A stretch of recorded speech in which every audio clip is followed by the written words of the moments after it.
Price Lord. இயேசுவின் நாமத்தினால இந்த டெய்லி மன்னான்கிற கர்த்தருடைய வசனத்தை தியானிக்கும்படி உங்கள் ஒவ்வொருவரையும் இன்றைக்கு நான் அன்போடு கூட வரவேற்கிறேன்.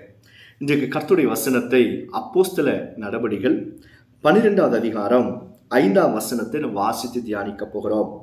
அப்படியே பேதுரு சிறைச்சாலையிலே காக்கப்பட்டு இருக்கையில் சபையார் அவனுக்காக தேவனை நோக்கி ஊக்கத்தோடு ஜெபம் பண்ணினார்கள்.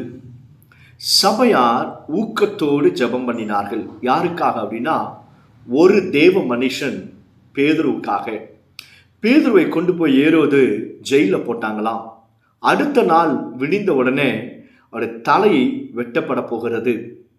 இதை அறிந்த சபையார் கூடி அந்த நாள் ஊக்கத்தோடு ஜெபம் பண்ணினார்களாம். பேதுருக்காக ஜெபம் பண்ணின போது சிறைச்சாலையில் நடந்த காரியம் என்ன அப்படின்னா, தேவ தூதன் இறங்கினார். அதற்கு முன்பாக வெளிச்சம் உண்டாயிற்றாம். பேதுரு தூங்கி கொண்டிருந்தார். அவரை தட்டி எழுப்பி சங்கிலிகள் எல்லாம் உடைத்து பெரிய இரும்பு கதவுகள் எல்லாம் தானாய் திறக்கப்பட்டு பேதுரு ஜெபிக்கிற வீட்டண்டையில் நின்றாராம். இன்றைக்கு இந்த வசனத்தை கேட்கிற கர்த்தருடைய பிள்ளைகளை, நீங்க யாரா இருந்தாலும் ஒன்றை நாம் கற்றுக்கொள்ள வேண்டும். இருக்கிறதுலையே ஒரு பெரிய ஆசீர்வாதம் என்ன அப்படின்னா, உங்களுக்காக எனக்காகவும் ஜெபிக்கிற மனுஷர்கள் இருப்பார்கள்னா அதுதாங்க இருக்கிறதுலே பெரிய ஆசீர்வாதம். பல நேரத்தில் நம்மளால் ஜெபிக்க முடியாமல் இருக்கிற நேரத்தில் யாரோ ஒருவர் எங்கிருந்தோ நமக்காக ஜெபத்தில் தாங்குவதை அது நமக்கு மிகுந்த ஆசீர்வாதத்தை கொண்டு வரும். ஆண்டவராக இயேசு கிறிஸ்துவை போல ஜெபத்தில் வல்லமை உடையவர் ஒருவரும் கிடையாது. ஆனால் ஆண்டவராக இயேசு கிறிஸ்து சிலுவையின் பாடுகளுக்குள்ளாய் போகும் பொழுது அவர் ராத்திரி முழுவதும் ஜெபம் பண்ணி கொண்டிருக்கிறார். அவர் ஜெபிக்கிற நேரத்தில் திருப்பி சீஷர் இடத்துல அவர் கேட்டுக்கொண்டார், சோதனைக்குட்படாதபடிக்கு 1 மணி நேரமாவது ஜெபிக்க வேண்டாமா என்பதாக சொல்லுகிறார். இயேசுவுக்காக சிலர் ஜெபிக்கும்படியாக, விசேஷமா சீஷர்கள் ஜெபிக்கும்படியாக இயேசு எதிர்பார்த்தார். அது சீஷர்கள் செய்யலை. யோவான் 17ஆம் அதிகாரத்தில் வாசிக்கிறோம், ஆண்டவராக இயேசு கிறிஸ்து சீஷர்களுக்காக ஜெபித்தாராம். சீஷர்கள் மூலமா யாரெல்லாம் ரட்சிக்கப்படுகிறார்களோ விசுவாசிகளுக்காக இயேசு ஜெபித்தார் என்பதாக வேதத்தில் எழுதப்பட்டிருக்கிறது. அப்போ என்ன அர்த்தம் அப்படின்னா, ஒருவருக்காக ஒருவர் நாம் ஜெபத்தில் ஒருவரை ஒருவர் தாங்க வேண்டும். புருஷன் மனைவியை ஜெபத்தில் தாங்கணும், மனைவி புருஷனை தாங்கணும், பெற்றோருக்காக பிள்ளைகள் ஜெபிக்கணும், பிள்ளைகளுக்காக பெற்றோர்கள் ஜெபிக்கணும், சபையார் விசுவாசிகளுக்காக பாஸ்டருக்காக ஜெபிக்கணும், பாஸ்டர் விசுவாசிகளுக்காக ஜெபிக்கணும். யாரோ ஒருவர் மட்டும் ஜெபிக்கிறதில்ல, ஒருவருக்காக ஒருவர் ஜெபிக்க வேண்டும். அப்படி ஜெபிக்கும் பொழுது வானத்திலிருந்து ஒரு வெளிச்சம் உண்டாகும். தேவ தூதர்கள் இறங்குவாங்க. பெரிய பெரிய இரும்பு கதவுகள் எல்லாம் தானாய் திறக்கப்படும். ஜெபிக்கிற சபை அனலுள்ள சபை, ஜெபிக்கிற சபை ஆசீர்வாதமாக இருக்கும்.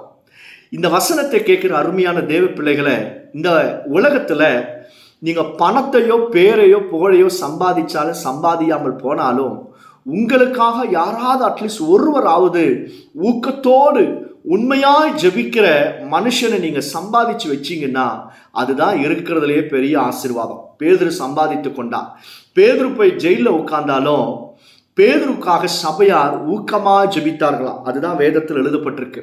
ஊக்கமாக ஜெபித்தார்கள். இதை தான் கர்த்தர் எதிர்பார்க்கிறார். ஒருவருக்காக ஒருவர் ஊக்கத்தோடு ஜெபம் பண்ணணும், உண்மையோடு ஜெபம் பண்ணணும். உங்கள் பாஸ்டருக்காக, உங்கள் ஊழியருக்காக உண்மையோடு ஜெபம் பண்ணுங்க. அவருடைய குடும்பத்துக்காக ஜெபம் பண்ணுங்க. ஊழியக்காரர்களாக நீங்கள் இருப்பீங்கன்னா சபையாருடைய விசுவாசிகளுடைய பெயர்களை சொல்லி சொல்லி ஜெபம் பண்ணுங்க. அவங்க குடும்பத்தாருடைய பெயர்கள் தெரியுமென்னா சொல்லி சொல்லி ஜெபம் பண்ணுங்க. இப்படி நீங்கள் ஜெபம் பண்ணும் பொழுது சாத்தான் நம்ம மேலே வைத்திருக்கிற திட்டங்களை பரிசுத்த ஆவியானவர் உடைத்து போடுவான். ஜெபத்தை விட பவர்ஃபுல்லானது எதுவுமே கிடையாதுங்க. ஜெபிக்கிறவன் ஜெயம் பெறுவான். ஜெபிக்கிறவன் சாத்தானுடைய சதிகளை உடைத்து எறிவான். அதுவும் ஒருத்தருக்காக ஒருத்தர் ஜெபம் பண்றாங்க பாருங்க, அது மிகவும் ஆசீர்வாதம் உள்ளது. ஒரு மனமாய் கூடி ஜெபம் பண்றீங்க பாருங்க, அது மிகவும் ஆசீர்வாதமானது. உங்களுக்காக ஜெபிக்கிற நண்பர்களை, ஜெபிக்க நபர்களை நீங்க சம்பாதித்து வச்சிருப்பீங்கன்னா உங்களை போல ஆசீர்வாதம் உடையவர்கள் யாரும் கிடையாது. தானாய் அப்படிப்பட்டவர்களுக்காக தானாய் இரும்பு கதவுகள் திறக்கும். தானாய் அற்புதங்கள் அடையாளங்கள் நடப்பதையும் விடுதலை உண்டாவதையும் உங்களால பார்க்க முடியும். அல்லேலூயா. பாருங்க, முப்பொறி நூல் அருந்து போகவே போகாது. ஒரு சின்ன ஒரு நூல் மாதிரி இருந்துச்சுன்னா அதை அறுத்துடலாம். ஆனால் நிறைய நூலெல்லாம் சேர்ந்து திக்காக இருந்துச்சுன்னா அதை அறுக்க முடியாது. அதே போல தான் ஜெபத்தில் கூட ஒருவர் மட்டுமல்ல, நீங்கள் ஒருவர் மட்டுமல்ல, உங்களுக்காக ஒரு சிலர் ஜெபிக்கிறாங்கன்னா அதுதான் பெரிய ஆசீர்வாதம். நீங்களும் மற்றவர்களுக்காக ஜெபிக்கும் பொழுது கர்த்தர் உங்கள் விண்ணப்பங்களையும் கேட்பார், உங்கள் குடும்பத்தையும் ஆசீர்வதிப்பார். ஸோ இன்றைக்கு ஒரு தீர்மானம் எடுங்க. ஆண்டவரே, எனக்காக ஜெபிக்கிற ஒரு கூட்டத்தாரை எழுப்புங்க, எனக்காக உண்மையாய் ஊக்கத்தோடு ஜெபிக்கிற நபர்களை எழுப்புங்க என்பதாக எங்களுக்காக எங்கள் தாய் ஜெபம் பண்ணுவாங்க. நாங்கள் சிறு வயதில் இருக்கும் பொழுது எங்கள் அம்மா எங்களுக்காக ஜெபிக்கிறத நான் பார்த்துருக்கேன். இன்றைக்கும் எங்கள் அம்மாவுக்கு வயதாகி கொண்டிருக்கு. இன்றைக்கு எங்கள் அம்மா எங்கே இருந்தாலும் எங்களுக்காக ஜெபிக்கிறாங்க. இந்த ஊழியத்தில் இருந்து இரவும் பகலுமாய் கர்த்தருக்காக ஓடுகிற எனக்காக எங்களுடைய மெஜஸ்டிக் வாய்ஸ் மினிஸ்ட்ரிஸில் இருக்கிற கம்பீரதொனி ஊழியத்தில் இருக்கிற அருமையான சகோதர சகோதரிகளை எனக்காக ஜெபம் பண்ணுறாங்க, என் குடும்பத்துக்காக ஜெபம் பண்ணுறாங்க. என்னோடு கூட ஊழியத்தில் இருக்கிற இந்த ஜெப பங்காளர்கள் திட்டத்தில் இருக்கிற வாட்ஸ்அப் குரூப்பில் எங்களுக்காக ஜெபிக்கிற டிஎம்விஎம் பிரேயர் குரூப்பில் இருக்கிற ஒவ்வொருவருக்காகவும் நானும் ஒவ்வொரு நாளும் ஜெபிக்கிறோம். இதுதான் நமக்கு அற்புதங்களை உண்டாக்கும். இதுதான் இருக்கிறதுலே பெரிய ஆசீர்வாதம். இந்த ஆசீர்வாதம் உங்களுக்கு வேண்டும்னா இதோ உங்கள் நம்பரை எங்களுக்கு தெரியப்படுத்துங்க. உங்களுக்காக டிஎம்விஎம் கம்பீரதுனி இந்த ஜெப வீரர்கள் உங்களுக்காக ஜெபிப்பதற்கும் ஆயத்தமாக இருக்கிறாங்க. நீங்கள் உங்கள் நம்பரை, வாட்ஸ்அப் நம்பரை எங்களுக்கு தெரியப்படுத்துவீங்கன்னா நாங்களே உங்களை தொடர்பு கொள்வோம். மறக்க வேண்டாம், ஒருவருக்காக ஒருவர் ஊக்கத்தோடு ஜெபம் பண்ணுவோம். கர்த்தரிடத்தில் இந்த பெரிய காரியங்களை எதிர்பார்ப்போம். ஜெபிப்போமா? பரலோக பிதாவே, இந்த வசனத்தை கேட்கிற ஒவ்வொரு அருமையான கர்த்தருடைய பிள்ளைகளையும் ஆசீர்வதிங்க. இயேசுவின் நாமத்தினால் எங்களுக்காக ஜெபிக்கிற கூட்டத்தை பெருக பண்ணும், ஊக்கத்தோடு ஜெபிக்கிற கூட்டத்தை பெருக பண்ணும். நாங்களும் மற்றவருக்காக ஜெபிக்க கிருபைத்தாரும் ஐயா. இயேசுவின் நாமத்தினால தானாய் பெரிய பெரிய இரும்பு கதவுகள் எல்லாம் திறக்கப்படுவதாக, எங்களுக்குள்ளாக ஜெப வாஞ்சை உண்டாயிருக்கட்டும். நாங்கள் ஒவ்வொருவரும் அதிகமாக ஜெபிக்க கிருபை கொடுங்கப்பா. ஜெபமே ஜெயத்தை கொண்டு வரும். ஆண்டவரே, ஜெபத்தில் மேற்கொள்ள முடியாதது ஒன்றுமில்லை. சாத்தானுடைய எல்லா சதித்திட்டங்களும் பிள்ளைகளுக்கு விரோதமாக நிற்கிற எல்லாவற்றையும் நிர்மூலமாக்கி போடுங்க. நம்பிக்கை இல்லாதவர்களுக்கு நம்பிக்கையை கொடுங்கப்பா. சுகம் உண்டாவட்டும். வியாதியஸ்தர்கள் இப்பொழுது இயேசுவின் நாமத்தை சுகத்தை பெற்றுக்கொள்ளட்டும் ஐயா. நீர் அப்படி செய்வதற்காக நன்றி. நன்றி இயேசு சுவாமி. அற்புதங்களையும் அடையாளங்களையும் செய்வீராக.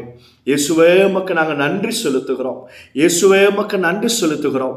அப்பா, நீங்கள் பெரிய காரியங்களை செய்வதற்காக நன்றி. இயேசுவின் நாமத்தினால ஜெபிக்கிறோம் பிதாவே.